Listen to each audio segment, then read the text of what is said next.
Hormuz প্রণালীতে উত্তেজনার মধ্যেই নতুন করে আলোচনায় এসেছে যুক্তরাষ্ট্রের সামরিক তৎপরতা। নজরদারির পর এবার এই গুরুত্বপূর্ণ জলপথে মাইন অপসারণে নতুন ধরনের যুদ্ধজাহাজ মোতায়েন করেছে যুক্তরাষ্ট্র। নতুন এই যুদ্ধজাহাজের নাম লিটোরাল কমব্যাট শিপ। ব্রিটিশ বার্তা সংস্থা রয়টার্স জানিয়েছে, গুরুত্বপূর্ণ আন্তর্জাতিক বাণিজ্যিক জলপথ হরমুজ প্রণালী থেকে মাইন অপসারণে এই আধুনিক যুদ্ধজাহাজ ব্যবহার করছে মার্কিন নৌবাহিনী। ঐতিহ্যগতভাবে মাইন অপসারণে যুক্তরাষ্ট্র মানবচালিত মাইন সুইপিং জাহাজ ব্যবহার করে থাকে।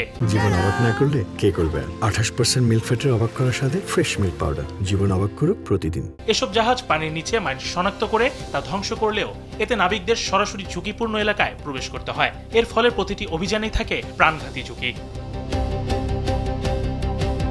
এই ঝুঁকি কমাতেই আনা হয়েছে নতুন লিটোরাল কমব্যাট শিপ। হালকা ধরনের এই যুদ্ধ জাহাজটি রিমোট নিয়ন্ত্রিত রোবটের মাধ্যমে পরিচালিত হয়। মাইন শনাক্ত থেকে শুরু করে ধ্বংস সব কাজই রোবটের মাধ্যমে সম্পন্ন করা হয়। এর ফলে নাবিকদের আর মাইনফিল্ডে প্রবেশ করতে হয় না, বরং তারা দূর থেকে রিমোট কন্ট্রোলের মাধ্যমে পুরো অভিযান নিয়ন্ত্রণ করতে পারেন। মার্কিন নৌবাহিনীর বহরে এমন 3টি লিটোরাল কমব্যাট শিপ থাকলেও বর্তমানে কার্যকর রয়েছে একটি।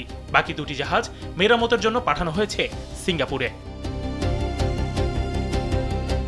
গত 28 ফেব্রুয়ারি ইরানে যুক্তরাষ্ট্র ও ইসরায়েলের যৌথ বিমান হামলার মধ্য দিয়ে মধ্যপ্রাচ্যে নতুন করে সংঘাত শুরু হয়। এর পরপরই হরমুজ প্রণালীতে Islamic Revolutionary Guard Corps IRGC mine স্থাপন করে বলে ধারণা করা হয়। প্রণালীর বিভিন্ন স্থানে অন্তত 1 ডজন মাইন পেতে রাখা হয়েছে বলে সুনির্দিষ্ট অবস্থানের পূর্ণাঙ্গ তথ্য না থাকায় পরিস্থিতি আরও জটিল হয়ে ওঠে।